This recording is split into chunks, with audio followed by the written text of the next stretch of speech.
जा रहे हैं क्वेश्चन नंबर 22 जो कि ਲੈਂਥੀ क्वेश्चन ਅੱਜ ਆਪਣੇ ਸ਼ੁਰੂ ਹੋਣਗੇ। बहुत ज़्यादा कोई घबराਉਣ ਦੀ ਲੋੜ नहीं, बहुत ज़्यादा सिंपल आ। तो ਅੱਜ मैं ਦੱਸੂਗਾ ਤੁਹਾਨੂੰ कि ਕਿਵੇਂ ਆਪਾਂ ਨੇ क्वेश्चन ਨੂੰ ਰੀਡ ਕਰਨਾ ਤੇ ਕਿਵੇਂ ਉਹਨੂੰ ਅੱਗੇ ਕਵਰ ਕਰਨਾ। ਸਭ ਤੋਂ ਪਹਿਲਾਂ क्वेश्चन ਨੂੰ ਬੜੇ ਧਿਆਨ ਨਾਲ ਦੇਖਣਾ। The following is the receipt and payment account for Indian Gymkhana for the year ended 31 December 2021 ਦਾ ਰਿਸੀਪਟ ਐਂਡ ਪੇਮੈਂਟ ਅਕਾਊਂਟ ਦਿੱਤਾ ਹੋਇਆ। स्टूडेंट सब तो पहला तुसी रिसीव साइड में देखना और एक एक चीज़ पढ़ी जानी है और वो एडजस्टमेंट नीचे देख के जोड़ा अपना मैथड है एक एक चीज़ रीड करी जानी है। वो एडजस्टमेंट्स नीचे देख के तुसी जोड़ा हैगा उन्होंने नाल दी नाल बैलेंस शीटां च नाल दी नाल अदरवाइज एडजस्टमेंटां करी जानियां ने। तो मैं पहली ट्रांजैक्शन रिसीप्ट की पढ़न लग्या 2 डोनेशनस 50,000। ਹੁਣ 50,000 ਤੁਸੀਂ ਪੜਨ ਤੋਂ ਬਾਅਦ ਨੀਚੇ ਐਡਜਸਟਮੈਂਟ ਦੇਖਣੀ ਹੈ ਵੀ ਕੋਈ ਐਡਜਸਟਮੈਂਟ ਤਾਂ ਨਹੀਂ ਨੀਚੇ। ਜਿਵੇਂ 22 ਨੰਬਰ ਕੁਐਸਚਨ ਦੀ ਐਡਜਸਟਮੈਂਟ 'ਚ ਨੀਚੇ ਨਿਗਾਹ ਮਾਰਾਂ ਤਾਂ ਉਹਨੇ ਲਿਖਿਆ ਹੋਇਆ donations life membership fee and entrance fee are to be treated as capital receipt. ਇਹਦਾ ਮਤਲਬ ਇਹ ਆ ਸਟੂਡੈਂਟਸ ਕਿ ਜੇ ਕੈਪੀਟਲ ਰਿਸੀਪਟ ਕਹਿ ਰਿਹਾ ਇਹਦਾ ਮਤਲਬ ਅਸੀਂ ਬੈਲੈਂਸ ਸ਼ੀਟ ਦੇ ਵਿੱਚ ਲਾਇਬਿਲਿਟੀ ਸਾਈਡ ਤੇ ਇਹਨੂੰ ਕੈਪੀਟਲ ਫੰਡ ਦੇ ਵਿੱਚ ਐਡ ਕਰਾਂਗੇ ਤਾਂ ਅਸੀਂ ਇਸ ਨੂੰ ਰੈਵਨਿਊ ਰਿਸੀਪਟ 'ਚ ਨਹੀਂ ਪਾਣਾ, ਅਸੀਂ ਬੈਲੈਂਸ ਸ਼ੀਟ ਦੀ ਐਸਟ ਸਾਈਡ ਤੇ, ਕਿਉਂਕਿ ਉਹਨੇ ਡੋਨੇਸ਼ਨ ਕਹਿਤਾ ਕਿ ਜਿਹੜੀ ਡੋਨੇਸ਼ਨ ਹੈ ਉਹ ਤੁਸੀਂ ਐਂਡ ਦੀ ਬੈਲੈਂਸ ਸ਼ੀਟ ਦੇ ਵਿੱਚ ਲਾਇਬਿਲਿਟੀ ਸਾਈਡ ਤੇ ਯਾਨੀ ਕੈਪੀਟਲ ਰਿਸੀਪਟ ਮੰਨੀ ਜਾਊਗੀ। ਡੋਨੇਸ਼ਨ ਨੂੰ ਜਨਰਲ ਰਿਸੀਪਟ ਨਹੀਂ ਮੰਨਣਾ। ਤੇ ਜੇਕਰ ਉਹ ਡੋਨੇਸ਼ਨ ਇੱਥੇ ਇਹਦਾ ਮਤਲਬ ਇਹ ਹੈ ਕਿ ਉਹ ਡੋਨੇਸ਼ਨ ਸਪੈਸੀਫਿਕ ਆ, ਕਿਸੇ ਬੰਦੇ ਨੇ ਜਿਹੜੀ ਡੋਨੇਸ਼ਨ ਦਿੱਤੀ ਹੈ ਤੁਹਾਨੂੰ ਕਿਸੇ ਖਾਸ ਮਕਸਦ ਲਈ ਦਿੱਤੀ ਹੈ, ਜਨਰਲ ਐਕਸਪੈਂਸਿਸ ਬੀਅਰ ਕਰਨ ਲਈ ਨਹੀਂ ਦਿੱਤੀ। ਇਸ ਕਰਕੇ ਅਸੀਂ ਇਹਨੂੰ ਐਡ ਜਨਰਲ ਡੋਨੇਸ਼ਨ ਜਿਹੜੀ ਹੈ 50,000 ਦੀ ਲਾਇਬਿਲਿਟੀ ਸਾਈਡ ਦੇ ਉੱਤੇ ਸ਼ੋਅ ਕਰਾਂਗੇ, ਨਾ ਕਿ ਇਨਕਮ ਐਂਡ ਐਕਸਪੈਂਡੀਚਰ। ਮੈਂ ਦੁਬਾਰਾ ਐਕਸਪਲੇਨ ਕਰ ਰਿਹਾ ਸਟੂਡੈਂਟਸ, ਇਹ ਜਿਹੜੀ ਡੋਨੇਸ਼ਨ ਦਿੱਤੀ ਹੋਈ ਹੈ ਕਿਉਂਕਿ ਨੀਚੇ ਐਡਜਸਟਮੈਂਟ ਲਿਖਤਾ ਕਿ ਕੈਪੀਟਲਾਈਜ਼ ਕਰਨੀ ਹੈ। ਕੈਪੀਟਲਾਈਜ਼ ਦਾ ਮਤਲਬ ਇਹ ਆ ਕਿ ਇਹ ਡੋਨੇਸ਼ਨ ਕਿਸੇ ਵੀ ਪਰਸਨ ਨੇ ਦਿੱਤੀ ਹੈ ਉਹ ਤੁਹਾਨੂੰ ਕਿਸੇ ਖਾਸ ਮਕਸਦ ਲਈ ਦਿੱਤੀ ਹੈ। ਇਸ ਕਰਕੇ ਅਸੀਂ ਉਸ ਨੂੰ income and expenditure income side ਤੇ ਨਹੀਂ ਦਿਖਾ ਸਕਦੇ, ਅਸੀਂ ਐਂਡ ਦੀ ਬੈਲੈਂਸ ਸ਼ੀਟ ਦੇ ਵਿੱਚ ਕੈਪੀਟਲ ਫੰਡ 'ਚ ਐਡ ਕਰ ਦਾਂਗੇ। ਅਸੀਂ ਉਹਦੇ ਲਿਖਾਂਗੇ ਐਡ ਡੋਨੇਸ਼ਨ 50,000 ਜਿਹੜੀ ਹੈਗੀ ਅਸੀਂ ਮੈਂ ਨਾਲ ਨਾਲ ਰੈਡ ਕਰ ਰਿਹਾ ਸਟੂਡੈਂਟਸ ਤਾਂ ਕਿ ਤੁਹਾਨੂੰ ਸਮਝ ਆ ਜਾਵੇ। ਮੈਂ ਇਸ ਐਡਜਸਟਮੈਂਟ ਨੂੰ 50,000 ਐਡ ਡੋਨੇਸ਼ਨ ਕਰਤਾ। ਉਸ ਤੋਂ ਬਾਅਦ ਮੈਂ ਨੈਕਸਟ ਪੜ੍ਹਾ 2 ਲਾਈਫ ਮੈਂਬਰਸ਼ਿਪ ਫੀਸ। ਜਿਵੇਂ ਕਿ ਸੇਮ ਨੀਚੇ ਐਡਜਸਟਮੈਂਟ ਦੇ ਵਿੱਚ ਲਾਈਫ ਮੈਂਬਰਸ਼ਿਪ ਫੀਸ ਨੂੰ ਕੈਪੀਟਲਾਈਜ਼ ਕਰਨ ਨੂੰ ਕਹਿ ਰਿਹਾ। ਕੈਪੀਟਲਾਈਜ਼ ਮਤਲਬ ਅਸੀਂ ਰੈਵਨਿਊ ਆਈਟਮ ਨਹੀਂ ਮੰਨਣਾ, ਇਹਨੂੰ ਅਸੀਂ ਇਹਨੂੰ ਕੈਪੀਟਲ ਫੰਡ ਹੀ ਮੰਨਣਾ। ਲਾਈਵ ਮੈਂਬਰਸ਼ਿਪ ਫੀਸ ਲਈ ਮੈਂ ਤੁਹਾਨੂੰ ਦੱਸਦਾ ਕਿ ਜੇਕਰ ਉਹਨੇ ਐਡਜਸਟਮੈਂਟ ਕੋਈ ਨਹੀਂ ਦਿੱਤੀ ਹੋਈ ਜਾਂ ਸਾਇਲੈਂਟ ਆ ਤਾਂ ਸਟੂਡੈਂਟਸ ਹਮੇਸ਼ਾ ਅਸੀਂ ਉਹਨੂੰ ਲਾਇਬਿਲਿਟੀ ਸਾਈਡ ਦੇ ਉੱਤੇ ਸ਼ੋਅ ਕਰਦੇ ਹਾਂ ਲਾਈਵ ਮੈਂਬਰਸ਼ਿਪ ਫੀਸ ਨੂੰ, ਜਦੋਂ ਤੱਕ ਉਹ ਇਹ ਨਾ ਕਹੇ ਕਿ ਇਹਨੂੰ ਜਨਰਲਾਈਜ਼ ਕਰਨਾ ਹੈ। ਤੇ ਉਸ ਤੋਂ ਬਾਅਦ ਸਟੂਡੈਂਟਸ ਆਪਣੇ ਕੋਲ ਨੈਕਸਟ ਆਪਾਂ ਰਿਸੀਪਟ ਸਾਈਡ ਦਾ ਪੜ੍ਹੀਏ ਐਂਟਰੈਂਸ ਫੀਸ। ਐਂਟਰੈਂਸ ਫੀਸ ਵੀ ਉਹੀ ਆ, ਐਂਟਰੈਂਸ ਫੀਸ ਵੀ ਉਹਨੇ ਉਹੀ ਐਡਜਸਟਮੈਂਟ ਤਿੰਨੋਂ ਇਕੱਠੀਆਂ ਦਿੱਤੀਆਂ ਹੋਈਆਂ ਨੇ ਕਿ ਐਂਟਰੈਂਸ ਫੀਸ ਨੂੰ ਅਸੀਂ ਕੈਪੀਟਲਾਈਜ਼ ਕਰਨਾ ਹੈ। ਤਾਂ ਕੈਪੀਟਲਾਈਜ਼ ਅਸੀਂ ਜਿਹੜਾ ਕੀਤਾ ਇਹਨੂੰ, ਕੈਪੀਟਲਾਈਜ਼ ਦਾ ਮਤਲਬ ਬੈਲੈਂਸ ਸ਼ੀਟ ਦੀ ਲਾਇਬਿਲਿਟੀ ਸਾਈਡ ਤੇ ਪਾਣਾ। ਇਹਦਾ ਮਤਲਬ ਇਹ ਹੈ ਕਿ ਉਹ ਐਂਟਰੈਂਸ ਫੀਸ ਜਿਹੜੇ ਮੈਂਬਰਸ ਨੇ ਉਹਨਾਂ ਨੇ ਇਹ ਡਿਸਾਈਡ ਕੀਤਾ ਹੈ ਵੀ ਉਹ ਕਿਸੇ ਖਾਸ ਮਕਸਦ ਲਈ ਅਸੀਂ ਯੂਜ਼ ਕਰਨੀ ਹੈ, ਜਨਰਲ ਐਕਸਪੈਂਸੀ ਲਈ ਯੂਜ਼ ਨਹੀਂ ਕਰਨੀ। ਤੇ ਮੈਨੂੰ ਪੂਰੀ ਉਮੀਦ ਆ ਕਿ ਤੁਹਾਨੂੰ ਤਿੰਨੋਂ ਚੀਜ਼ਾਂ ਸਮਝ ਆ ਗਈਆਂ ਹੋਣਗੀਆਂ ਕਿ ਅਸੀਂ ਬੈਲੈਂਸ ਸ਼ੀਟ ਦੀ ਲਾਇਬਿਲਿਟੀ ਸਾਈਡ ਦੇ ਉੱਤੇ ਇਹ ਤਿੰਨੋਂ ਚੀਜ਼ਾਂ ਕਿਉਂ ਪਾਈਆਂ ਨੇ, ਕਿਉਂਕਿ ਉਹਨੇ ਐਡਜਸਟਮੈਂਟ ਦੇ ਵਿੱਚ ਆਪਾਂ ਨੂੰ ਲਿਖਤਾ ਡੋਨੇਸ਼ਨ ਲਾਈਵ ਮੈਂਬਰਸ਼ਿਪ ਫੀਸ ਤੇ ਐਂਟਰੈਂਸ ਫੀਸ ਨੂੰ ਅਸੀਂ ਕੈਪੀਟਲ ਰਿਸੀਪਟ ਮੰਨਣਾ। ਉਸ ਤੋਂ ਬਾਅਦ ਸਟੂਡੈਂਟਸ ਜਦੋਂ ਮੈਂ ਨੈਕਸਟ ਜਿਹੜੇ ਟਰਮ ਪੜ੍ਹਾਂ ਕੁਐਡਰੈਂਗੂਲਰ ਮੈਚ ਫੰਡ ਰਿਸੀਪਟਸ। ਕੁਐਡਰੈਂਗੂਲਰ ਮੈਚ ਰਿਸੀਪਟਸ ਫੰਡ ਮਤਲਬ ਕਿ ਕਿਸੇ ਖਾਸ ਮਕਸਦ ਦੇ ਲਈ ਕੁਐਡਰੈਂਗੂਲਰ ਮੈਚ ਰਿਸੀਪਟ ਫੰਡ ਮਤਲਬ ਕਿ ਸਪੈਸੀਫਿਕ ਫੰਡ ਹੈ।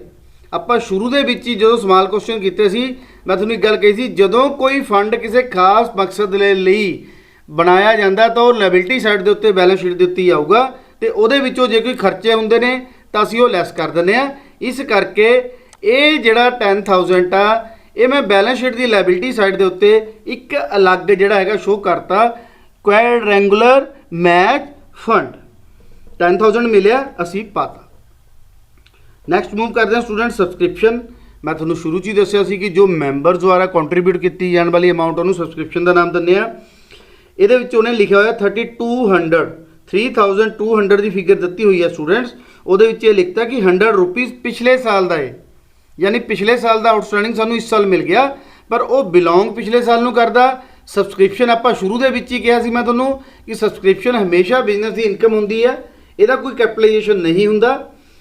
ते उसी साल की फिगर पानी है इनकम एंड एक्सपेंडिचर दे विच, जिस साल की जो उस साल की कोई फिगर हैगी है तो वही रखनी है, जो कि अगे पिछले साल की फिगर है उन्होंने असीं लैस कर देना। जिमें कि इस दे विच लिखा होया सबसक्रिप्शन इंकलूडिंग 100 रुपीज़ फॉर 2020 कि 3200 रुपये दे विच 100 रुपया जिहड़ा पिछले साल का है, इस करके स्टूडेंट्स असीं इहनूं लैस करांगे। आ मैंने सबसक्रिप्शन पाया 3200, उस तो बाद मैंने लैस आउटस्टैंडिंग क्योंकि ये पिछले साल का है, इस करके स्टूडेंट्स मैं इहनूं लैस करता। तो उस तो बाद यदि नैक्सट स्टूडेंट एडजस्टमेंट, क्योंकि पिछले साल का आउटस्टैंडिंग है, पिछले साल का आउटस्टैंडिंग साडा एसैट है, जिहड़ी इनकम स्टूडेंट्स असीं लैनी है वो साडा एसैट है, जो कि असीं एक्सपेंस वाले पे करना तो साडी लाइबिलिटी है। तो इस दे मुताबक साडा जिहड़ा आउटस्टैंडिंग सबसक्रिप्शन है वो साडा एसैट है शुरू का, यानी कि शुरू दे विच साडा 100 रुपया पिया सी तां ही हिस्सा लाया सानूं, तो असीं वो 100 रुपया साडा शुरू की बैलेंस शीट दे विच एसैट साइड दे उत्ते असीं शो कर दांगे।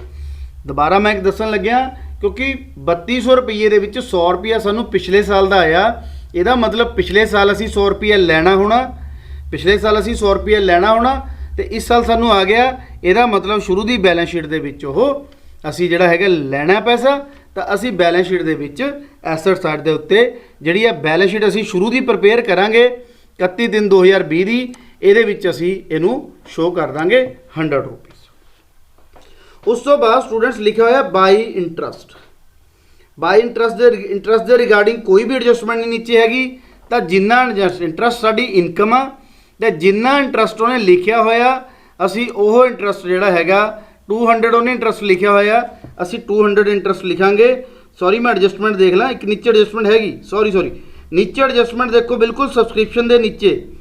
इस तो पहले सबसक्रिप्शन की भी एडजस्टमेंट है, मैं पहले सबसक्रिप्शन की एडजस्टमेंट पढ़ ला। सबसक्रिप्शन फॉर 2021 अमाउंटिंग टू 300 रुपया स्टूडेंट साडा इस साल का आउटस्टैंडिंग है, मतलब असी हले रिसीव नहीं किया। ਇਹਦਾ मतलब 3200 रुपये ਦੇ ਵਿੱਚ ਇਹ ਫਿਗਰ ਐਡ नहीं हुई भी, क्योंकि 3200 रुपया सिर्फ कैश रिसीव होया हुआ, ਜਿਹਦੇ ਵਿੱਚੋਂ 100 रुपया साडा पिछले साल ਦਾ ਸੀ ਅਸੀਂ माइनस करता, क्योंकि 300 रुपया इस साल ਨੂੰ बिलोंग करता, इस साल ਨੂੰ बिलोंग करता ਜਿਹੜਾ कि कैश नहीं मिले उस फिगर 'ਚ ऐड नहीं होना, इस करके ਅਸੀਂ ਇਹਨੂੰ ऐड करांगे। ऐड करके जिन्नी फिगर 100 रुपया लैस करके 300 रुपया असी ऐड करके जिन्नी फिगर स्टूडेंट्स आती है उसनूं असी बाहर कढ़ दांगे। 3400 की अमाउंट जिहड़ी है वो बाहर निकले। उस तो बाद स्टूडेंट्स आपां नैक्सट गल करिए इंटरस्ट दिता होया सानूं बाई इंटरस्ट। जिहड़ा इंटरस्ट आ साडा इंटरस्ट 200 रुपया सानूं दिता होया, टू इंटरस्ट 200 असी बाई इंटरस्ट करके 200 पा लिया। हुण मैं नीचे पढ़ा 200 is the amount of interest accrued on investment. 200 रुपया रिसीव साइड से दिता होया, मतलब सानूं 200 रुपया मिल गया।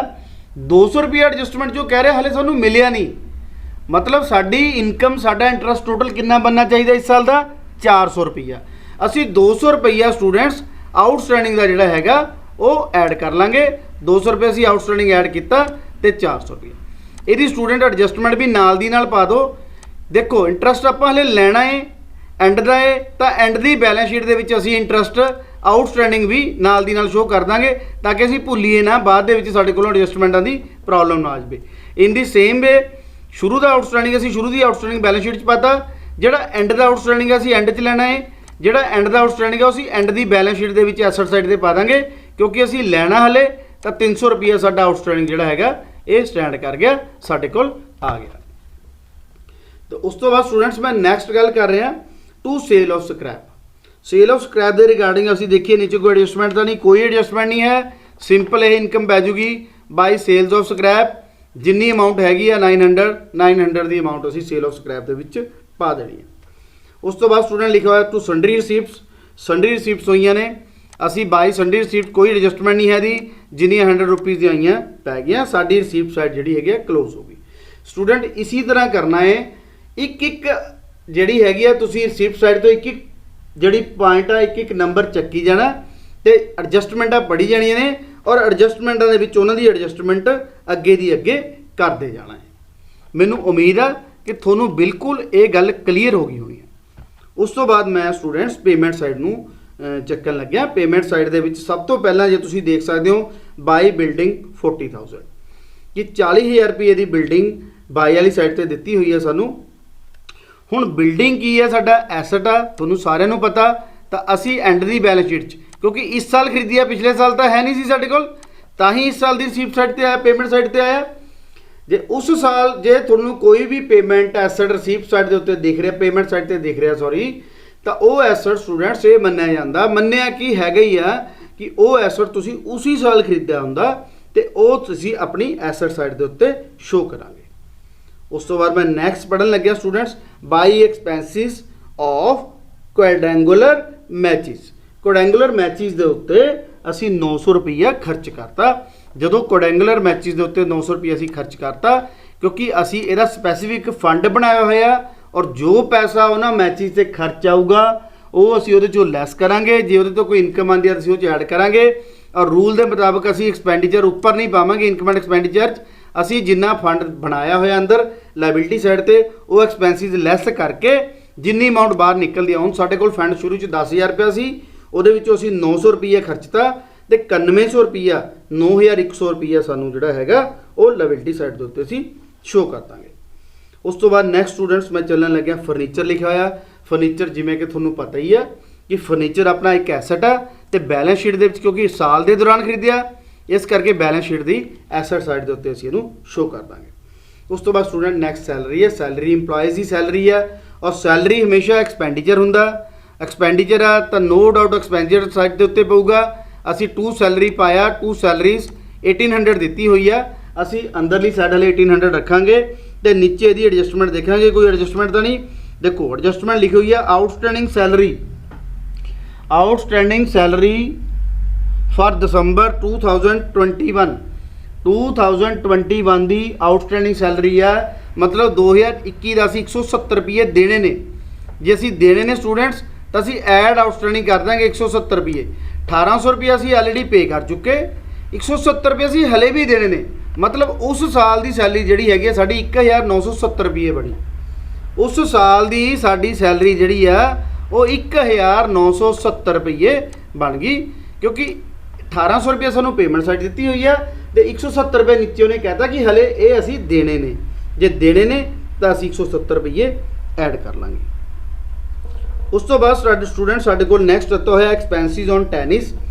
ਟੈਨਿਸ ਦੇ ਰਿਗਾਰਡਿੰਗ ਅਸੀਂ ਕੋਈ ਐਡਜਸਟਮੈਂਟ ਕਰਾਂਗੇ। 2 ਐਕਸਪੈਂਸਿਸ ਔਨ ਟੈਨਿਸ ਪਹਿਲਾਂ ਪਾਏ, ਐਡਜਸਟਮੈਂਟ ਦੇਖੀ ਕੋਈ ਐਡਜਸਟਮੈਂਟ ਨਹੀਂ, ਸਿੱਧੀ ਅਸੀਂ ਅਮਾਊਂਟ ਦੇ ਵਿੱਚ ਜਿਹੜੀ ਫਿਗਰ ਆ ਉਹ ਐਡ ਕਰ ਲਾਂਗੇ 2 ਐਕਸਪੈਂਸਿਸ ਔਨ ਟੈਨਿਸ।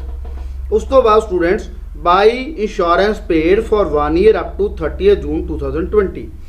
ਇਹਦਾ ਮਤਲਬ ਇਹ ਆ ਸਟੂਡੈਂਟ ਕਿ 360 ਰੁਪਏ ਅਸੀਂ ਜਿਹੜੀ ਹੈਗੀ ਆ ਅਗਲੀ 30 ਜੂਨ ਤੱਕ ਪੇ ਕਰਤੇ।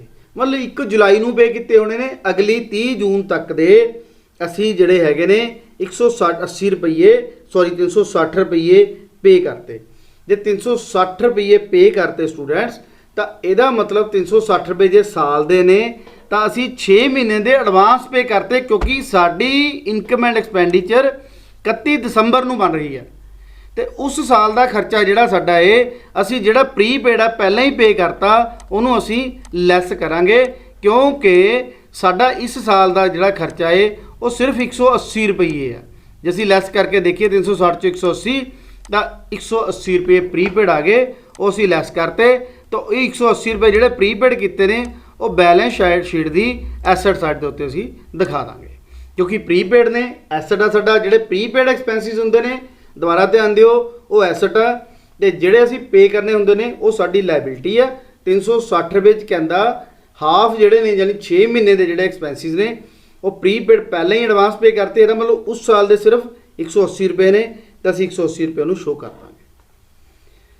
ਤੇ ਉਸ ਤੋਂ ਬਾਅਦ ਸਟੂਡੈਂਟਸ ਮੈਂ ਨੈਕਸਟ ਮੂਵ ਕਰਨ ਲੱਗਿਆ ਗਾਰਡਨਿੰਗ ਐਕਸਪੈਂਸਿਸ। ਐਕਸਪੈਂਸ ਨੇ ਵੀ ਗਾਰਡਨਿੰਗ ਦੇ ਮਤਲਬ ਕੋਈ ਮਾਲੀ ਵਗੈਰਾ ਰੱਖਿਆ ਹੋਣਾ ਤੇ ਉਹਦੇ ਖਰਚੇ ਨੇ, ਉਹਦੇ ਰਿਗਾਰਡਿੰਗ ਕੋਈ ਐਡਜਸਟਮੈਂਟ ਨਹੀਂ ਹੈ, ਇਸ ਕਰਕੇ 170 ਰੁਪਏ ਦੇ 170 ਰੁਪਏ ਅਸੀਂ ਐਕਸਪੈਂਸਿਸ ਦੀ ਸਾਈਡ ਤੇ ਪਾ ਦਾਂਗੇ। ਉਸ ਤੋਂ ਬਾਅਦ ਸਟੂਡੈਂਟਸ ਹੈਗਾ ਪ੍ਰਿੰਟਿੰਗ ਐਂਡ ਸਟੇਸ਼ਨਰੀ 80 ਰੁਪੀਜ਼, ਉਹਦੀ ਕੋਈ ਐਡਜਸਟਮੈਂਟ ਨਹੀਂ ਹੈ, ਅਸੀਂ 2 ਪ੍ਰਿੰਟਿੰਗ ਐਂਡ ਸਟੇਸ਼ਨਰੀ ਕੀਤੀ 80 ਰੁਪੀਜ਼। ਉਸ ਤੋਂ ਬਾਅਦ ਸਟੂਡੈਂਟ ਪੋਸਟੇਜ ਆ, ਅਸੀਂ 2 ਪੋਸਟੇਜ ਪਾਇਆ, 200 ਰੁਪਏ ਦੀ ਪੋਸਟੇਜ ਦਈ, ਕੋਈ ਐਡਜਸਟਮੈਂਟ ਨਹੀਂ ਅਸੀਂ ਪਾਤਾ। उस तो बाद स्टूडेंट हैगी संडरीज, टू संडरीज पाया 150 रुपया, ਉਹਦੀ कोई एडजस्टमेंट नहीं, ਅਸੀਂ टू संडरीज पाता 150 रुपया। उस तो बाद स्टूडेंट इन्वेस्टमेंट दी हुई है, ਜਿਹੜੀ ਅਸੀਂ ਇਨਵੈਸਟਮੈਂਟ ਕੀਤੀ ਆ ਉਹ ਸਾਡਾ ਸਟੂਡੈਂਟਸ ਹਮੇਸ਼ਾ ਐਸਟ ਹੁੰਦਾ ਔਰ ਸਾਲ ਦੇ ਦੌਰਾਨ ਖਰੀਦਿਆ ਹੋਇਆ ਐਸਟ ਜਿਹੜਾ ਰਿਸੀਪਟ ਐਂਡ ਪੇਮੈਂਟ 'ਚ ਪੇਮੈਂਟ ਸਾਈਡ ਤੇ ਪਿਆ ਦਾ ਮਤਲਬ ਅਸੀਂ ਉਸ ਸਾਲ ਦੇ ਦੌਰਾਨ ਖਰੀਦਿਆ, ਉਹਨੂੰ ਅਸੀਂ ਬੈਲੈਂਸ ਸ਼ੀਟ ਦੀ ਐਸਟ ਸਾਈਡ ਦੇ ਉੱਤੇ ਪਾ ਦਾਂਗੇ। ਉਸ ਤੋਂ ਬਾਅਦ ਜਦੋਂ ਮੈਂ ਐਂਡ 'ਚ ਦੇਖਾਂ ਬਾਈ ਬੈਲੈਂਸ ਕੈਰੀ ਡਾਊਨ, ਇਹਦਾ ਮਤਲਬ ਹੈ ਸਟੂਡੈਂਟਸ ਕੈਸ਼ ਇਨ ਹੈਂਡ ਜਾਂ cash at bank, cash in hand ਜਾਂ ਕੈਸ਼ ਐਟ ਬੈਂਕ ਦੋਨਾਂ 'ਚੋਂ ਅਸੀਂ ਕੁਝ ਵੀ ਲਿਖ ਸਕਦੇ ਹਾਂ। Cash at bank, J bank लिख दो तो बैटर है, कुछ भी नहीं लिखा होया, कैश इन हैंड भी लिख दोगे तो भी गलत नहीं होगा। मैं इनू कैश एट बैंक कर देना नाल अबलीक पा के, ताकि आप एग्जामिनर नू अपना जिहड़ा पॉइंट ऑफ व्यू क्लीयर कर दिए। 3500 का जिहड़ा हैगा वो बैलेंस आ गया। तो ये सीगा स्टूडेंट्स अपना क्वेश्चन। आप एक बार एडजस्टमेंट से दोबारा निगाह मारनी है, क्वेश्चन खत्म करने तो पहला भी कोई एडजस्टमेंट रह तो नहीं गई। सबसक्रिप्शन 300 रुपया आउटस्टैंडिंग सीगा, एंड दा आउटस्टैंडिंग आप ऐड कर लिया सी। आउटस्टैंडिंग सैलरी सीगी 170 रुपये देने सी एंड दे, वो भी आप ऐड कर लिया सी। 200 रुपये के इंटरस्ट असी हले लैना है, वो भी असी ऐड कर लिया सी, बैलेंस शीट पाता सी। तो तीनों एडजस्टमेंट असी कर लिया। हुण असी अपने अकाउंट्स नूं क्लोज करांगे स्टूडेंट्स। सब तो पहला असी क्रेडिट साइड का टोटल लावांगे, साडा क्रेडिट साइड का टोटल 4800 आ गया। उस तो बाद असी सेम टोटल इधर सामने लिखांगे तो ये 48 चो आ सारिया फिगरस नूं माइनस कर देंगे तो जिन्नी फिगर आ गई स्टूडेंट साडे कोल वो साडा सरप्लस आ गया, वो साडा सरप्लस आ गया। इस तरीके दे नाल जिहड़ा है असी इनकम एंड एक्सपेंडिचर नूं क्लोज करता। और क्वेश्चन जे आपां देखीए आंसर तो इन्नी ही अमाउंट जिहड़ी आ इन्ना ही जिहड़ा सरप्लस आ वो दिता होया। उस तो बाद आपां नैक्सट शुरू की बैलेंस शीट नूं क्लोज करना है। सिर्फ 100 रुपये की फिगर आ, जिन्नी इधर बैलेंसिंग फिगर आ गई 100 रुपये टोटल आ गया स्टूडेंट्स, क्योंकि ओपनिंग कोई बैलेंस है नहीं सी इहदा, तां करके इहदे च पिया नहीं। तो जिन्नी फिगर आ गई असी कैपिटल फंड च पाई, कैपिटल फंड दे विच असी इहनूं ट्रांसफर करता। और ये कैपिटल फंड जिहड़ा तुसीं शुरू की बैलेंस शीट चों कढिआ, ये इधरली साइड ते आपां ने जगह छड्डी होनी है, पहलां कैपिटल फंड भर के नीचे ये असी स्टूडेंट्स इहदे विच फिगर भरती 100 रुपीज़ की, तो जिहड़ा सरप्लस आया वो भी असी ऐड करता। और जिन्नी अमाउंट आ गई असी कैपिटल फंड करके इहनूं बाहर करती। तो सैलरी आउटस्टैंडिंग, हाँ सैलरी आउटस्टैंडिंग आप ध्यान नहीं दिता। सैलरी आउटस्टैंडिंग की एडजस्टमेंट सी, लाइबिलिटी सी साडी 170 रुपये असी देने सीगे, साडी लाइबिलिटी है। मैं तुहानूं पहलां दस्सिआ जो कोई एक्सपेंस असी पेएबल आ असी देना है, कोई टैलीफोन एक्सपेंस पेएबल है, सैलरी आउटस्टैंडिंग है तो लाइबिलिटी साइड ते, जे कोई इनकम आउटस्टैंडिंग है जिवें इहदे विच इंटरस्ट आउटस्टैंडिंग सीगा तो वो एसेट साइड ते। इस तरीके दे नाल असी स्टूडेंट्स टोटल लगा के इहनूं जिहड़ा हैगा फाइनल कर दांगे। ये साडा जिहड़ा क्वेश्चन आ ये फाइनल हो गया। बैलेंस शीट साडी मिल गई, शुरू की बैलेंस शीट साडा वो मिल गया। इस तरीके दे नाल स्टूडेंट्स जिहड़ा हैगा आपां क्वेश्चन नंबर 22 नूं अटैम्प्ट किया। और मैनूं पूरी उम्मीद है कि तुहानूं वीडियो के माध्यम के राही ही ये चीज़ समझ आ गई होनी है। तो थैंक यू सो मच।